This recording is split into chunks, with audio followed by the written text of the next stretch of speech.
Hello friends, let's discuss our new topic, accounting principles. Accounting principles are the guidelines which we have to follow while recording, while classifying, while summarizing. For each and every aspect of our accountancy, we have to follow these guidelines. These accounting principles, these are the foundation of our accountancy. Can there be any building without foundation? No. The taller the building, the deeper the foundation. Because building is standing on the foundation. So is our accountancy. Accountancy is standing on these pillars, on these foundations. These are the pillars, these are the foundations. Foundation of our accountancy. So that is why we have to discuss accounting principle. Before we start recording can't be done unless we know the accounting principle, unless we know the accounting guidelines. Okay? That how we are to record, how we are to classify, how we are to summarize, how the things are to be valued, whether valued at market price or value at cost. There are different principles which we have to follow. Principles are the guidelines. Authors call it by different names. Some call these as concepts, some call them as principles, some call them as generally accepted accounting principles, so on and so forth. Calling a rose by a different name does not change its fragrance. You call rose by any name, its fragrance is not going to change. Robert Anthony, one of the English author, he did not use the term principles. He used the term concepts only in his book. Concept 1, concept 2, 10 concepts he had discussed. But he did not use the term principle in his books. But whatsoever he wanted to convey, the things are same, whether you call it as a concept or you call it as a principle. But all these principles we will discuss under three broad headings: accounting assumptions, accounting concepts, accounting conventions.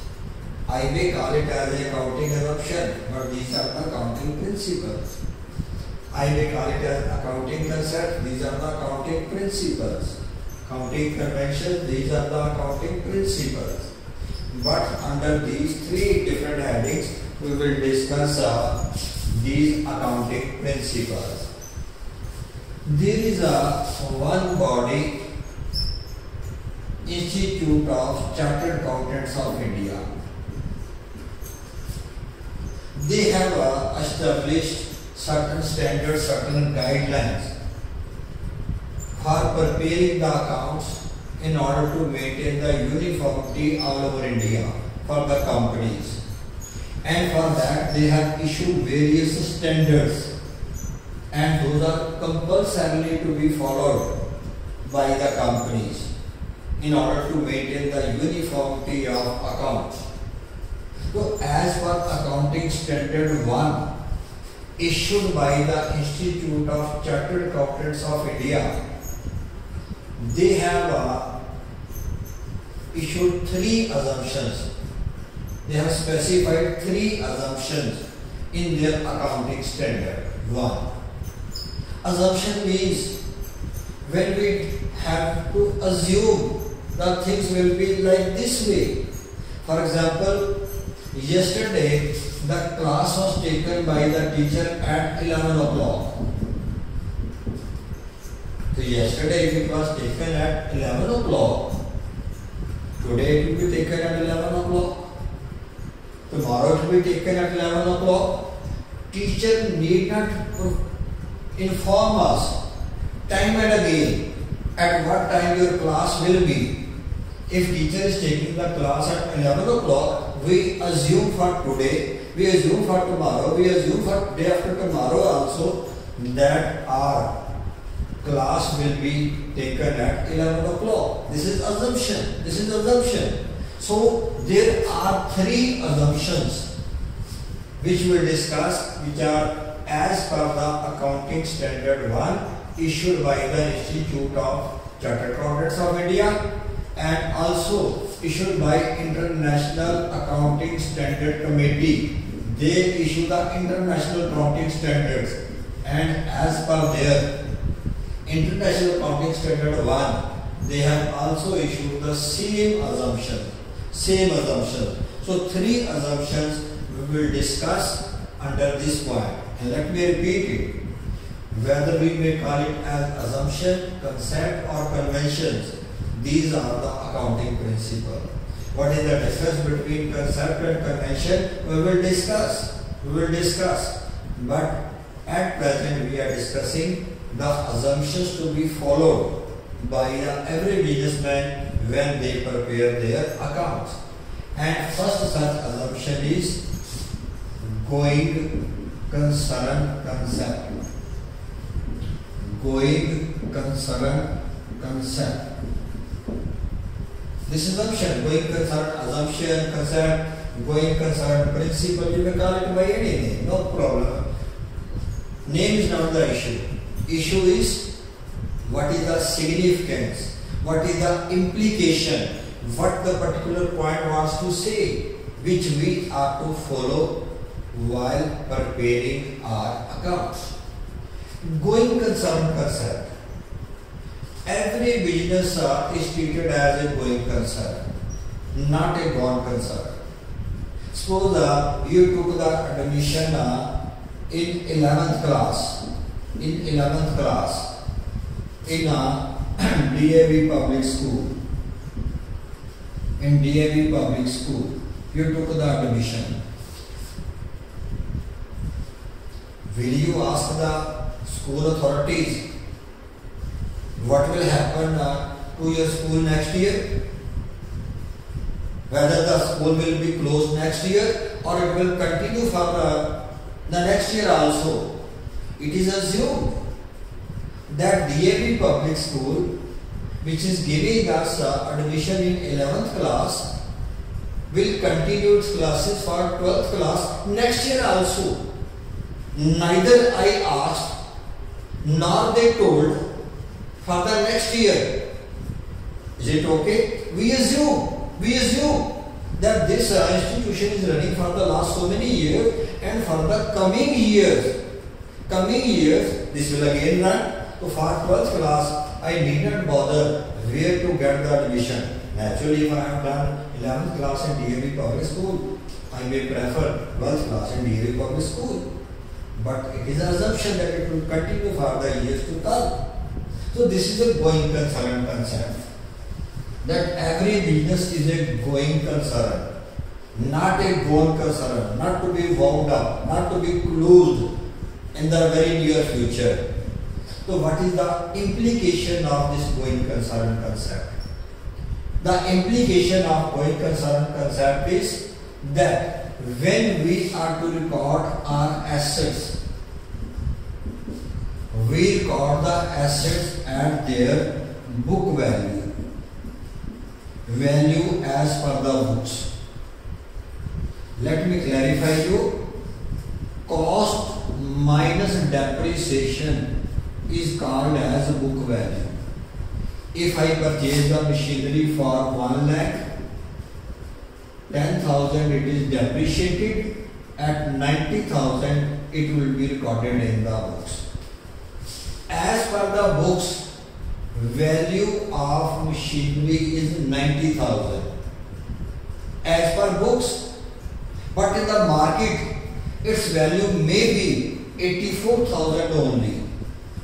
Market value may be 84,000 only. When it is a going concern concept, we are not to bother about the market value.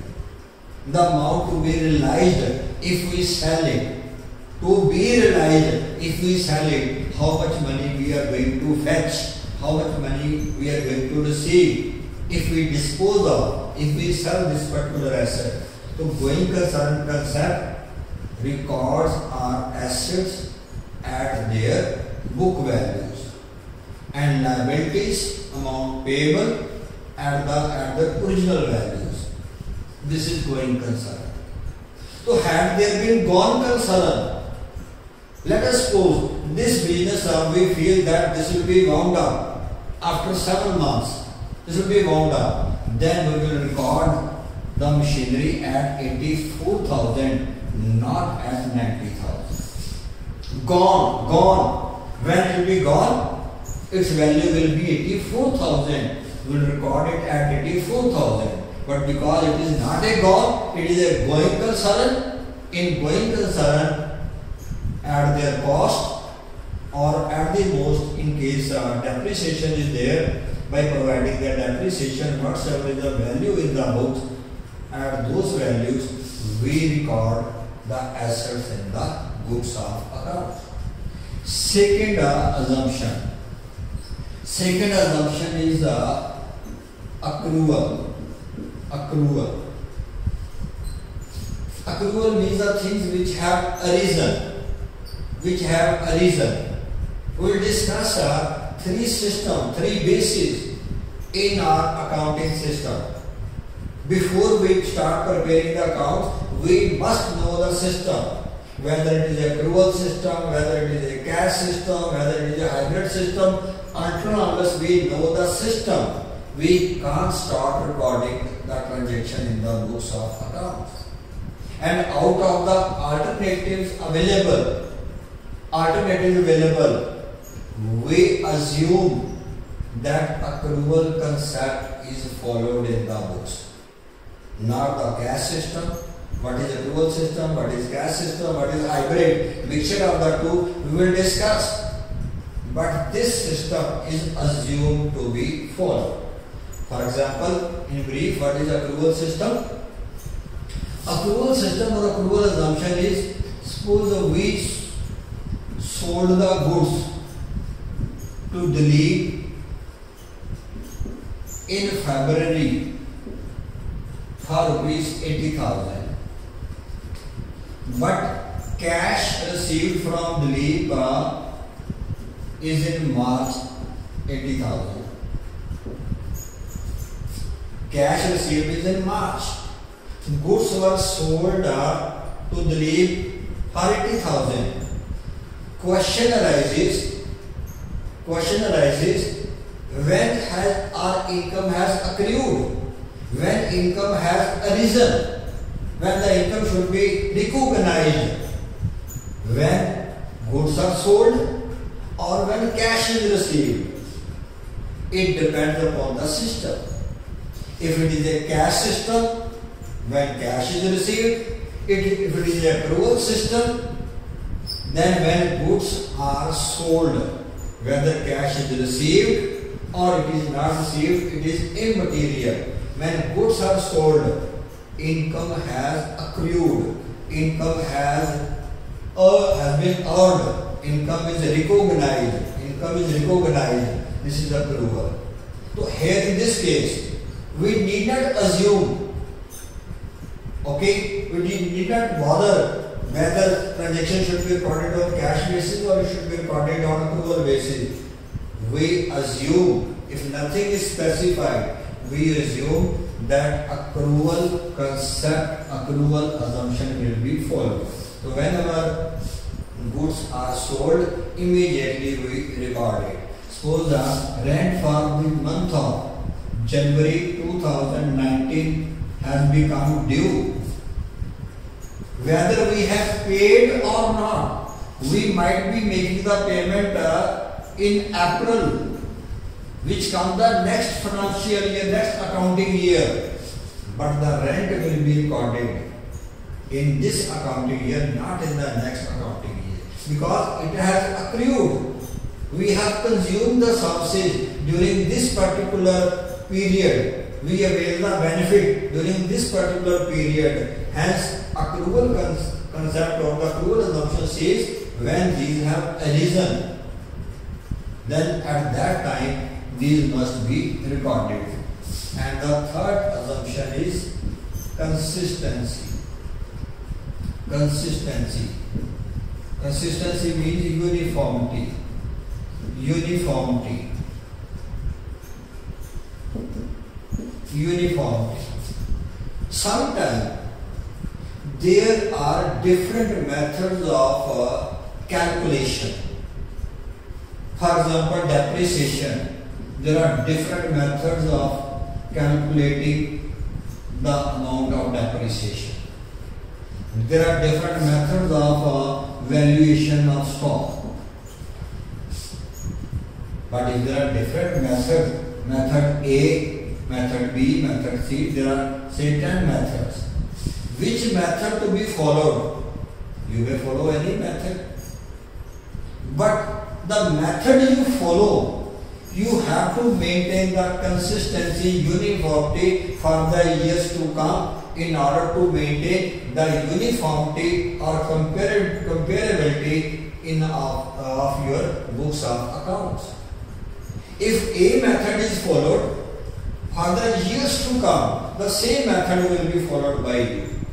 You can't change the method frequently, that in year 1 a method is followed, then B, then C, then D. You go changing the method. No, this will not give good results, good performance indicator of your performance.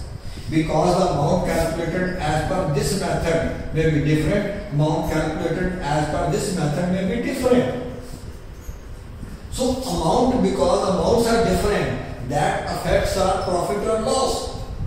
When those affect our profit or loss, then we can't judge our performance or profitability whether the change in profit is due to change in method or due to change in our performance. So for that reason, consistency need to be followed. Uniformity need to be followed. When we follow a particular method, it does not mean that altogether we can't change the method. We can change it only when statutes require, when law requires it. When law requires it. When accounting standards issued by the companies require it. Or in some other cases, this may be changed, but the change will not be frequent. In that case, the change must be specified also. That must be disclosed also, that we have changed the method. But if you have not changed the method, then you need not disclose. Assumed last year a method was followed, this year a method will be followed, next year a method will be followed. Consistency, uniformity. The uniformity need to be maintained. These three things we assume, they need not specify. If nothing is specified, it's a going concern or a gone concern, we will assume it is a going concern. If nothing is specified, whether it is a accrual assumption or a cash assumption, cash system, we will assume it to be accrual assumption. Whether consistency, similarly consistency need to be maintained. This is our assumption. Thank you very much.